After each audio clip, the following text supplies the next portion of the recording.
Good day everyone! Nagbabalik si Rolando upang i-inform kayo. Ang topic natin ngayong araw is tips for the school year. Alam ko na late na tong video na to since matagal na rin nag-umpisa yung klase, but I want to feed it. So gusto ko pa rin share ng thought para makahelp naman papaaral. So, mga paalala, ito ay based sa aking experiences since tapos na ako mag-elementary, mag-junior high, mag-senior high. Kumbaga, mag-share lang ako ng thoughts about sa mga naging way ko or strategy na pwedeng makahelp sa pag-aaral. Unahin na natin yung tatawagin ko ngayong SSR notebook. So, ito yung scratch, scheduling, reminder, notebook. Ano yun? Nagpo-provide ako ng isang notebook para dito. Halimbawa, sa notebook na iyon, sa unahan, dito na makikita yung scheduling at reminder. Sabihin natin na isusulat natin sa taas yung date kung kailan mo gustong gumawa ng scheduling or reminder. July 1, 2025, like that. And then, kunwari sa math, may assignment ka, and then sa Martes sumpasan, ano pala naman, Biyernes pa lang nun. Aside sa remind ka, at least may schedule ka na, may papasa pala ako sa Lunes na ganito, parang ganon. So, kumbaga, maaalala mo siya at magagawa mo siya at wala kang mamimiss na mga activities sa school. So, ayun, reviewing ideas. So, alam ko marami sa atin, alam na to. So, nakikita ko rin sa social media na ang pinaka-advisable talaga mag-review is umaga, lalo na pag madaling araw. So, it can be 3 a.m., 4 a.m. and 5 a.m. Pero for me, it's up to you. Kasi sa akin, gusto ko gabi. Next, pag nagle-lesson naman yung teacher during discussion, hindi lang kailangan makinig ka. Siyempre, dapat mag-taking notes ka din. Taking notes mo yung mga minsan na sinasabi ng teacher mo, yung mga explanation ng teacher mo. Since minsan wala dun mas madaling maintindihan yung lesson kesa dun sa PPT or lecture. Also, pwede mo isulat yun on your own understanding. Kaya para at the end of the day, pwede mo siyang balikan. So, you can record it by use your devices like cellphone.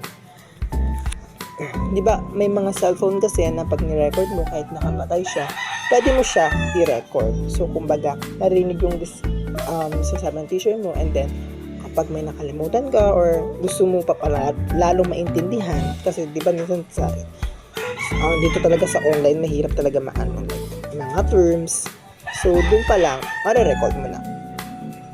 Next is yun nga, use of technology. So it can be AI, YouTube, Google, and so on.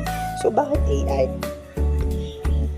Actually, most of us tinitignan ng AI as negative, but for me hindi siya negative kung hindi mo sa kanya papagawin lahat. Kasi pwede mo naman makatulong sa yung AI. Like, kunwari,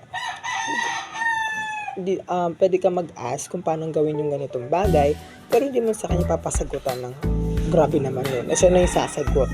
So, pwede ka naman hingin ng halimbawa para mas lalong maintindihan. Ganon. Sa YouTube naman, may mga tutorial dyan. Like, tutorial.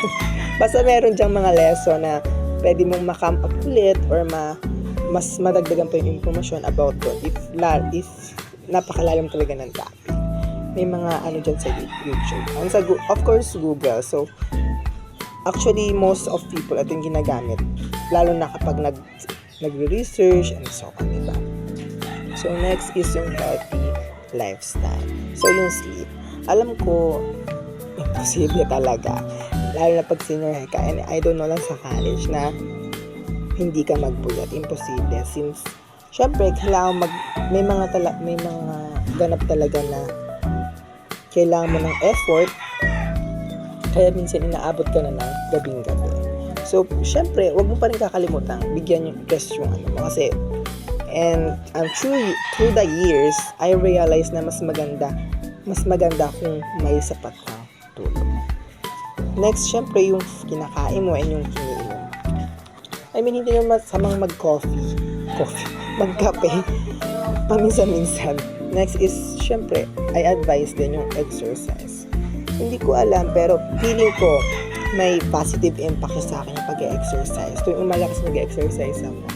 Kumbaga, mas nalilesen, totoo yun, yung mas nalilesen ka ma-stress. Yes, kumbaga, hindi ka madaling kapitan ng negative vibes. Ganon. Again, ito ay based sa aking experiences.